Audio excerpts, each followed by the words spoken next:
Dear friends, आज हम history का फर्स्ट 7th क्लास हिस्ट्री का फर्स्ट चैप्टर कर रहे हैं, न्यू किंग्स एंड किंगडम्स।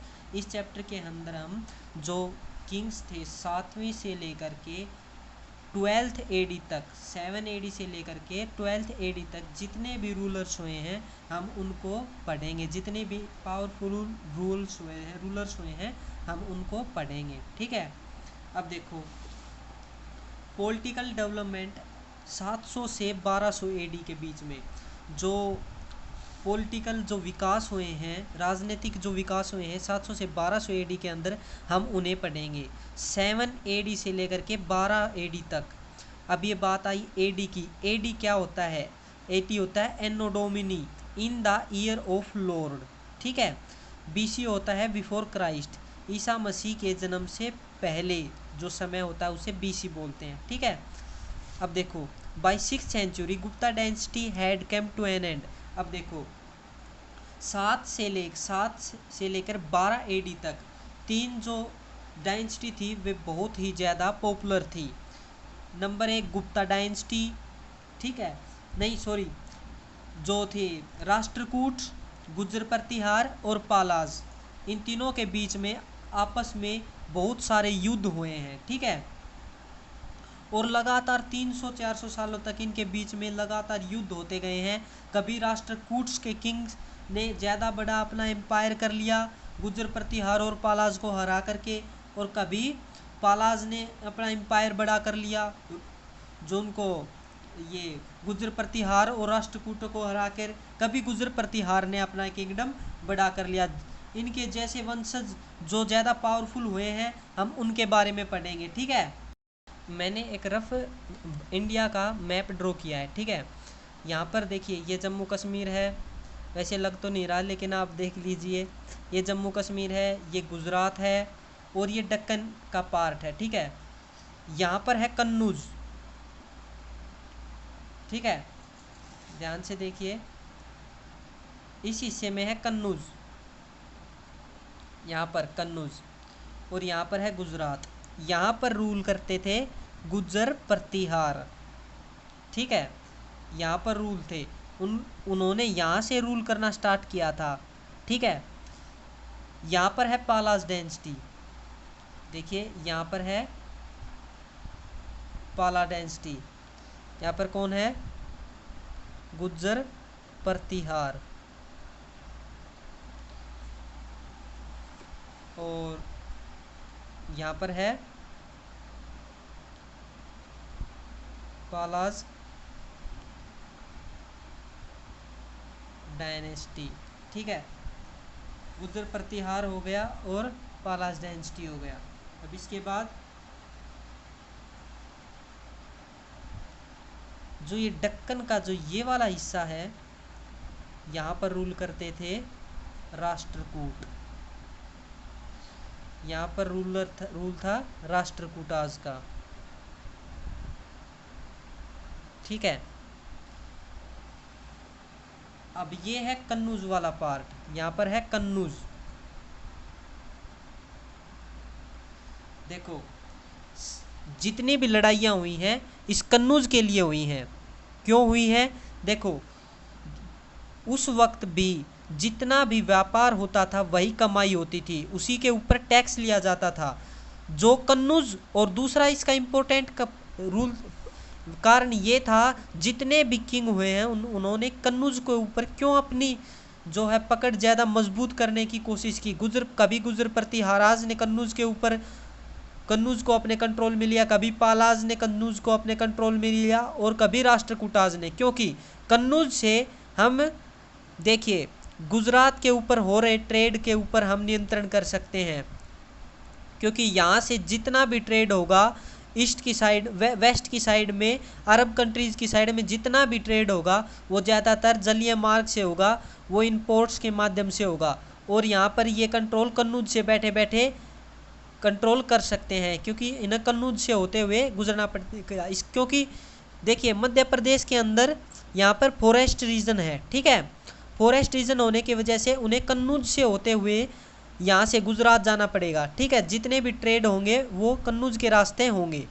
ठीक है। अगर कन्नौज पे होगा कोई भी अगर राजा कन्नौज के ऊपर अगर कोई भी किंगडम अपना जो है सुप्रीमेसी हासिल कर लेता है तो फिर वो जो ये ट्रेड रूट है गुजरात की साइड, वेस्ट बंगाल की साइड जो ये रूट हैं इनके ऊपर अपना कंट्रोल रख लेगा, और इनके साथ साथ जो साउथ वाले रीजन पे भी वो अपना पूरा कंट्रोल कर लेगा। ठीक है, इसलिए गुर्जर प्रतिहाराज और राष्ट्रकूटाज और पालाज के बीच में हर टाइम युद्ध रहता था। ठीक है,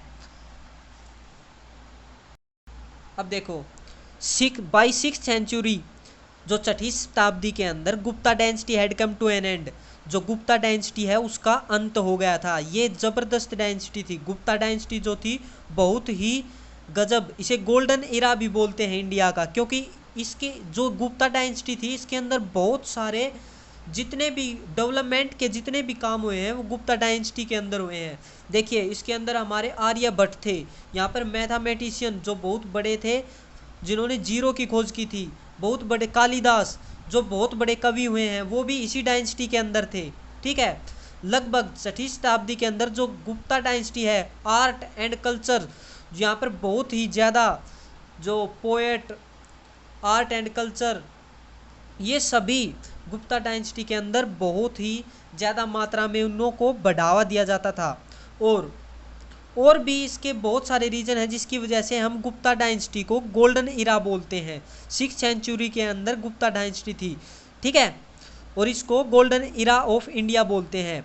had come to an end, 6th century के अंदर गुप्ता डायनेस्टी का अंत हो गया। After it Vardhana dynasty was founded by Harshavardhana.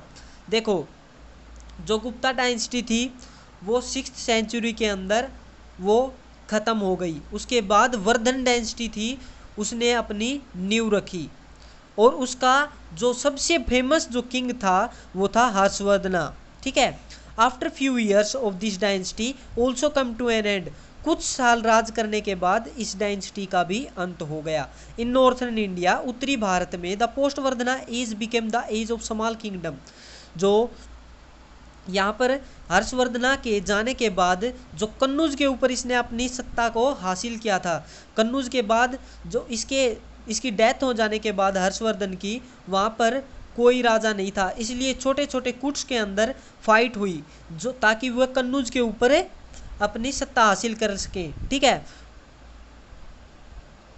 Kannauj was the capital of Harshavardhana. जो कन्नौज थी वो कैपिटल थी हर्षवर्धना डायनेस्टी की, and was important from different view points, और ज़्यादातर यह इसका जो इम्पोर्टेंस है वो बहुत ज़्यादा कन्नौज का वो हमने अभी समझा है, क्योंकि कन्नौज से जितने भी ट्रेड होते थे उनको कंट्रोल किया जा सकता था। अब आगे देखिए,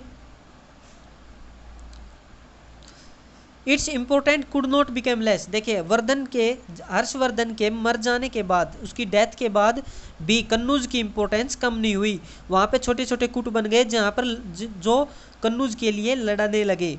ठीक है, several of the campaign were made in northern India, बहुत सारे अभियान चले उत्तरी भारत के अंदर। उत्तर भारत में कौन थे? हमारे गुर्जर प्रतिहार थे। ठीक है, और डेक्कन पर जो डेक्कन इंडिया था, इंडिया का जो डेक्कन वाला पार्ट था वहाँ पर कौन थे? वहाँ पर थे राष्ट्रकूटाज। ठीक है, और जो वेस्ट बंगाल वाला रीजन था वहाँ पर थे पाल डायनेस्टी। ठीक है,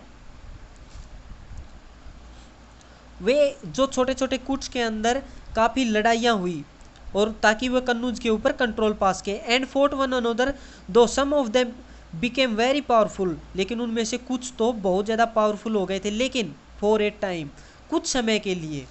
none of them succeeded in establishing its supremacy, लेकिन उनमें से कोई भी किंग अपनी सुपरमेसी को हासिल नहीं कर पाया, यानी कि अपनी सत्ता ज़्यादा समय तक नहीं जमा पाया। कुछ जो कुट थे वो ज़्यादा मजबूत तो हुए लेकिन इतने मजबूत नहीं हुए ताकि वो कन्नौज के ऊपर अपना लगातार कंट्रोल कर सकें, क्योंकि देर वर राष्ट्रकूटाज, यहाँ पर जो राष्ट्रकूटा का जो किंगडम था वो काफ़ी विशाल था। उन्होंने जो कुट बने थे उनको जो छोटे छोटे टुकड़ों के अंदर जो ये थे रूलर बने थे छोटे छोटे टुकड़ों के अंदर, उनको हटा दिया। किसने? राष्ट्रकूटाज ने, द प्रतिहाराज ने। एंड गुजर प्रतिहाराज, प्रतिहाराज को गुजर प्रतिहाराज भी कहते हैं, एंड द पालाज, पालाज ने, राष्ट्रकूटाज ने उनको ज़्यादा देर तक टिकने नहीं दिया, जो छोटे छोटे कुट के अंदर जो छोटे छोटे किंगडम बना के जो बैठ गए थे उनको। Rashtrakutas kingdom was the most powerful, जो राष्ट्रकूटाज का जो किंगडम था वो बहुत ही शक्तिशाली था। The Rashtrakutas were ruling in the northern Deccan, जो राष्ट्रकूटाज थे वो नॉर्थर्न डक्कन की साइड में वो रूल कर रहे थे। The Parthian and in Avanti, जो अवंती है वहाँ पर पार्थियंस राज कर रहे थे, and parts of the southern Rajasthan and the Palas in the Bengal, और बंगाल के अंदर पालाज वो रूल कर रहे थे। There also arose a number of Rajput states in northern India, और उत्तरी भारत के अंदर बहुत सारे राजपूत स्टेट्स का उदय हुआ, बहुत सारे राजपूत स्टेट्स बने।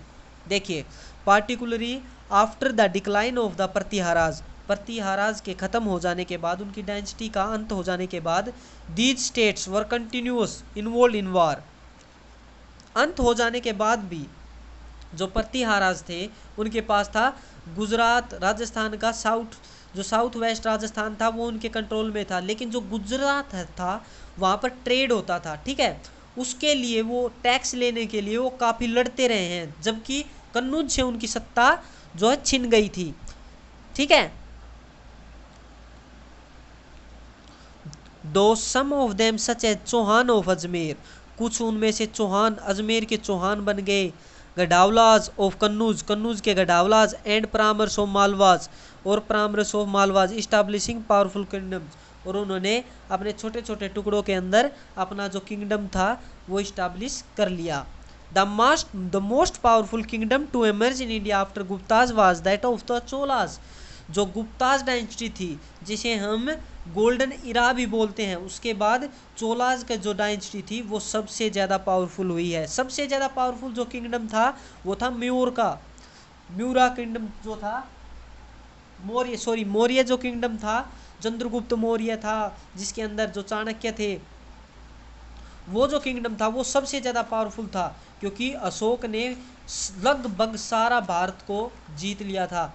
राष्ट्रकूटाज, पालाज, गुजर प्रतिहाराज ये लगभग यहाँ तक अपना जो किंगडम इस्टेब्लिश कर पाते थे, लेकिन जो अशोक थे मयूरा एम्पायर के अंदर उसने पूरा पाकिस्तान तक का एरिया और complete southern and eastern total part उसने अपना संपूर्ण भारत जो है उसी के पास अशोका के ही किंगडम के अंदर था, ठीक है। सबसे पावरफुल जो किंगडम था वो था मौर्य का, उसके बाद था गुप्ता का, और उसके बाद फिर चोलाज का, ठीक है।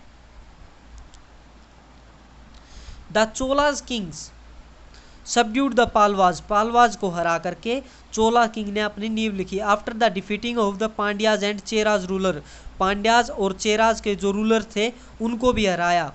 दे establish their domination over almost the whole peninsular of India, जो इन्होंने अपनी जो सत्ता थी वो जो पेनिनसुलर है इंडिया का, इंडियन का जो पेनिनसुलर हिस्सा है, देखिए जो ये पार्ट है, ये वाला पार्ट जो है इस पर चोलाज ने अपनी जो है किंगडम अपना इस्टेब्लिश किया, ठीक है। उसके बाद देखिए from the late 10th to the 12th century, जो 10वीं से 12वीं शताब्दी के अंदर चोलाज डायनेस्टी ने जो पेनिनसुलर पार्ट है इंडिया का उस पर अपना जो है किंगडम अपना इस्टेब्लिश कर दिया था, ठीक है। आगे देखते हैं। देखिए अब हम बात करते हैं गुज्जर प्रतिहाराज की। जो गुज्जर प्रतिहाराज थे, देखो प्रतिहाराज, प्रतिहाराज का मतलब होता था रक्षा करने वाले, प्रतिहाराज का क्या मतलब होता था, रक्षा करने वाले।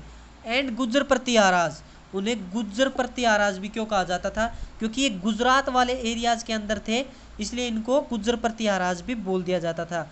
देवर अर्ली राजपूत, ये पहले वाले राजपूत थे, they are early Rajput who began their rule from Gujarat, जिन्होंने गुजरात से अपना रूल स्टार्ट किया था। एंड साउथ वेस्टर्न राजस्थान, और साउथ वेस्टर्न राजस्थान से दे रूल्ड फॉर 300 ईयर्स, लगभग 300 साल तक इन्होंने शासन किया था। Later they ruled from Kannauj, उसके बाद इन्होंने कन्नौज के ऊपर भी सत्ता हासिल की थी। Nagabhata first was the first ruler of the dynasty, और इस डायनेस्टी का नागाभट्टा फर्स्ट जो था वो पहला जो रूलर था।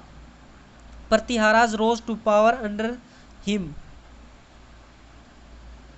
जो प्रतिहाराज को जो पावर दिलाई थी वो नागाभट्टा फर्स्ट ने दिलाई थी। ही डिफीटेड द, उसने हराया the Muslim forces of the Arab in 738 AD, 738 AD के अंदर उसने मुस्लिम फोर्सेज को हरा दिया था। नागाभट्टा फर्स्ट ने सबसे पहले मुस्लिम फोर्सेज को हराया था। The later ruler of this dynasty try to establish control over Kannauj, लेकिन बाद में ये कन्नूज के ऊपर सत्ता हासिल करने के लिए लड़ने लगा, बट फेल्ड, उसके बाद यह फेल रहा। नागाभट्टा सेकंड, देखो नागाभट्टा जो फर्स्ट थे उनके जो सक्सेसर थे, उनके जो सन थे वो थे वत्स राजा। वत्स राजा के जो सन थे वो थे नागाभट्टा सेकंड। वत्स राजा ने एक टेम्पल भी बनवाया है जिसका नाम है महावीरा टेम्पल, जो राजस्थान के अंदर है, ठीक है। उसके बाद आए नागाभट्टा सेकंड। नागाभट्टा सेकंड ने became the able annex Kannauj to Pratiharas, उन्होंने प्रतिहाराज को कन्नूज का जो राज था वो उसने जीत कर दिया, ठीक है, उस पर उसने सत्ता हासिल की।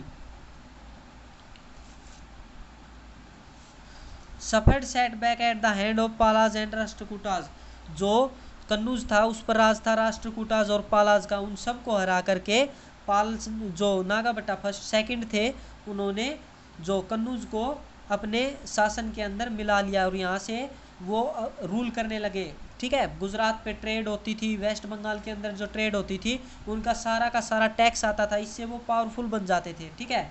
अब ट्रेड भी अपना करते थे क्योंकि जितना भी सामान भेजना पड़ता था उन्हें टैक्स नहीं देना पड़ता क्योंकि रूल था उनका। और जो उत्तरी मैदान भी था, कन्नूज का जो मैदान था वो उत्तरी मैदान भी था जो बहुत ही फर्टाइल लैंड थी जहाँ पर, ठीक है। और जो हम देखते हैं जो दक्कन का पार्ट देखते हैं वो इतना फर्टाइल नहीं है, वो क्योंकि यहाँ पर प्लेट्यूज हैं, पठार हैं, ठीक है। ये इतना फर्टाइल लैंड नहीं है, माउंटेन्स हैं यहाँ पर, जैसे विंध्या हिल्स है, सतपुरा रेंज है, नीलगिरी हिल्स है, ये इतना जो है फर्टाइल लैंड नहीं है। लेकिन यहाँ पर जो भी फसल होती थी वो अच्छी होती थी और इसलिए वो ट्रेड भी आसानी से कर सकते थे और जो दूसरे ट्रेड करते थे उस पर टैक्स भी ले पाते थे। इसलिए जो भी टैक्स वगैरह लेगा वो जो किंग होगा वो बहुत ही मजबूत हो जाएगा, ठीक है। क्योंकि मजबूत तो होना ही है, क्योंकि उसके पास जो टैक्स आएगा तो उसकी जो इकोनॉमी है वो बढ़ेगी और वो पावरफुल किंगडम का संरचना करेगा, वो किंगडम जो है पावरफुल रहेगा, ठीक है। देखो नागाभट्टा जो सेकंड थे उनके बाद आए भोजा फर्स्ट 836 से 885 AD के अंदर। AD का मतलब मैंने समझा दिया है, ठीक है। AD है एनो डोमिनी, ईसा मसीह के जन्म के बाद के जितने भी समय हैं उन्हें AD से डिनोट किया जाता है, in the time period of Lord. इसके ऊपर मैं एक अलग से वीडियो बना दूंगा, ठीक है। Was another famous ruler of this dynasty, Mihir Bhoja जो फर्स्ट थे वो भी बहुत ज़्यादा पावरफुल थे, ठीक है। He was a devotee of Vishnu, और वो विष्णु के भक्त थे। And adopted the title of Adivaraha, याद रखना अधिवरा का टाइटल मीर भोजा ने, जो गुजर प्रतिहाराज थे उनके जो शासक थे मीर भोजा, उसको अधिवरा का जो है टाइटल मिला था। He succeeded in restoring the territories of the kingdom which was lost for a short time to the Palas of the Bengal, जो पालाज ने जो कन्नूज का जो क्षेत्र था वो जीत लिया था उसको वापस से मयूर भोजा ने जीत लिया, ठीक है। During the rule of Mahendra Pala first हुआ the son and successor of Bhoja first, जो महीर भोजा था उसका बेटा था महेंद्र पाल। महेंद्र पाल भी बहुत ही फेमस राजा हुआ है, बहुत ही पावरफुल राजा हुआ था। एक्सटेंडेड द प्रतिहाराज एम्पायर, इसने प्रतिहाराज का जो एम्पायर था उसको बढ़ाया। देखो कहाँ तक बढ़ाया, from the Himalayas in the north, उत्तर में हिमालय तक, to the Vindhyas in the south, south में विंध्याज तक, and from the Bengal in the east, east में बंगाल तक, ठीक है, and Gujarat in the west, और वेस्ट में गुजरात तक। During this his rule Pratihara attend its climax, जो महेंद्र पाल थे उसके रूल के अनुसार उसके रूल के दौरान जो उसका जो शासन था वो बहुत ही बुलंदियों पर था। कैसे था देखो, the Pratiharas for more than 300 years, जो प्रतिहाराज का जो रूल था वो 300 सालों तक चला था ओवर द नॉर्थर्न इंडिया। देखो कन्नूज से सत्ता छिन जाती थी, क्योंकि उसके ऊपर पालाज और राष्ट्रकूटाज डायरेक्ट अटैक करते रहते थे। ठीक है, लगातार आक्रमण के कारण जो रूल था, जो कन्नौज का जो डायनेस्टी थी वो कमज़ोर हो जाती थी, वहाँ पर रूल कमज़ोर हो जाता था। इस वजह से वहाँ पर सत्ता हासिल की जा सकती थी राष्ट्रकूटाज और पालाज के द्वारा। ठीक है, लेकिन फिर भी उत्तरी भारत पर इन्होंने 300 साल तक राज किया था। During Pratiharas the famous Arab travellers Sulaiman and Al Masudi visited the court in the 9th and 10th century. जो 9वीं और 10वीं शताब्दी के अंदर जो प्रतिहाराज थे, उनके दरबार के अंदर अल मसूदी और सुलेमान, ये अरब यात्री थे, ये आए थे। इन्होंने एक किताब के अंदर भी लिखा था कि इन सबसे बड़ा भारत के अंदर सबसे बड़ा रूल जो महेंद्रपाल था, गुजर प्रतिहाराज था, उनका था। देखो, wrote about the power and prestige. Prestige का मतलब होता है प्रतिष्ठा, और Pratiharas ruler and the vastness of the empire. उन्होंने बताया, जो सुलेमान थे, जो अल मसूदी थे, उन्होंने लिखा कि जो ये गुजर प्रतिहाराज का जो एम्पायर है वह बहुत ही बड़ा है। The Pratiharas were patron of arts, craft, learning and literature. देखो, ये कला के भी बहुत दीवाने थे, इनकी कला भी बहुत ज़्यादा फेमस थी, ये कला के पीछे पागल थे एक तरीके से। They gave great encouragement to the art, इन्होंने आर्ट, कला को बहुत ज़्यादा बढ़ावा दिया, क्राफ्ट, शिल्प कला को भी, एंड लिटरेचर, लिटरेचर जैसे कवि वगैरह होते हैं ना, कवि सम्मेलन, उनको भी बहुत ज़्यादा इन्होंने बढ़ावा दिया। They gave great encouragement to the art, craft and literature. They patronised का मतलब होता है संरक्षण। द स्कॉलर्स, स्कॉलर्स मतलब पंडित, एंड लर्नड मैन। उन्होंने the Rajashekhar, a famous Sanskrit poet, जो राजा शेखर थे वो एक फेमस संस्कृत पोइट हुआ करते थे, was at the court of Mahendrapala first, Mahendrapala first के दरबार के अंदर। ही रोट द कवि मीमांसा, जो राजा शेखर थे उन्होंने कवि मीमांसा भी लिखी थी। The Pratiharas embellished Kannauj with fine buildings and temples, जो प्रतिहाराज थे उन्होंने बहुत सारी बिल्डिंग्स का भी निर्माण किया था। अब बिल्डिंग्स कौन सी थी, टेम्पल्स कौन से थे, अभी बताया था। जो महावीरा टेम्पल, जो 783 के अंदर वत्स राजा जो किंग थे, जो नागाभट्टा फर्स्ट के वो बेटे थे वत्स राजा, उन्होंने बनवाया था महावीरा टेम्पल, जो राजस्थान के अंदर है। उसके बाद बतेश्वर टेम्पल भी बनवाया गया था। ठीक है, यह मध्य प्रदेश के अंदर जो है बराली टेम्पल, ये भी बनवाया था, ये भी इसी रूल के दौरान, गुजर प्रतिहाराज के रूल के दौरान बना था। ठीक है, उसके बाद हम देखते हैं Sulaiman writes about the Bhoja as the conqueror and administrator that Bhoja maintain numerous of forces. Bhoja जो है, सुलेमान ने लिखा था कि जो भोजा है वो बहुत ही बड़े जो है राजा हैं। द भोजा मेंटेन नुमरस फोर्सेस, और उनके पास बहुत ही बड़ी फोर्सेस हैं, सेनाएं हैं, and number of no other Indian kings, और किसी भी भारतीय, दूसरे भारतीय किंग्स के पास इतनी बड़ी सेना नहीं है। सच 5 कैवेलरीज ही गोट रिचेज, वह बहुत ज़्यादा अमीर है। And his camels and horses are the numerous, और उनके जो ऊँट हैं और घोड़े हैं बहुत ही ज़्यादा मात्रा के अंदर हैं। ठीक है, देखिए अब जो गुजर प्रतिहाराज की रूलर्स के बारे में पढ़ते हैं। देखो, सबसे पहले रूलर्स थे नागाभट्टा फर्स्ट। नागाभट्टा फर्स्ट कौन थे, जिन्होंने अरब से आए हुए जो मुग़ल इन्वेडर थे, जो आक्रमण किया था, जिन्होंने मुग़ल इन्वेडर से उनको हराया था, उनके बेटे थे वत्स राजा, जिन्होंने महावीरा टेम्पल बनवाया था। ठीक है, उसके बाद थे नागाभट्टा सेकंड, जिन्होंने कन्नौज के ऊपर अपनी सत्ता हासिल की थी सबसे पहले। उसके बाद आए रामभद्रा, ये बहुत ही बड़े, जैसे आर्ट और लिटरेचर के बहुत ही ज़्यादा आर्ट एंड लिटरेचर इनको पसंद था। उसके बाद आए महिर भोजा, ये भी बहुत ही पावरफुल रूलर थे, जिनके बारे में सुलेमान ने लिखा था। क्या लिखा था सुलेमान ने, जिसके पास बहुत ही ज़्यादा ऊँट हैं, बहुत ही बड़ी सेना है, और जो पूरे भारत में किसी के पास भी नहीं है। उनके बेटे थे महेंद्रपाला। महेंद्रपाल ने इसका जो गुजर प्रतिहाराज का जो शासन था वो बहुत ही बुलंदियों पर पहुंचाया था।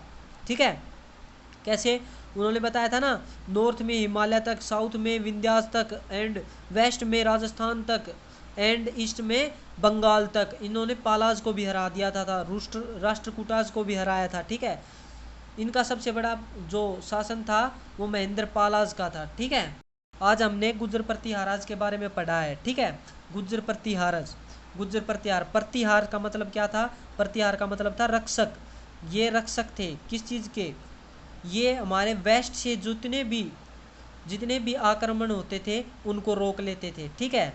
और इनका जो राजस्थान, पंजाब, ये वाला जो रीजन था, गुजरात, ये वाला रीजन गुज्जर प्रतिहारज का था, ठीक है। इन्होंने कन्नौज के ऊपर सत्ता हासिल की थी, किसने की थी, नागा भट्टा सेकंड ने की थी।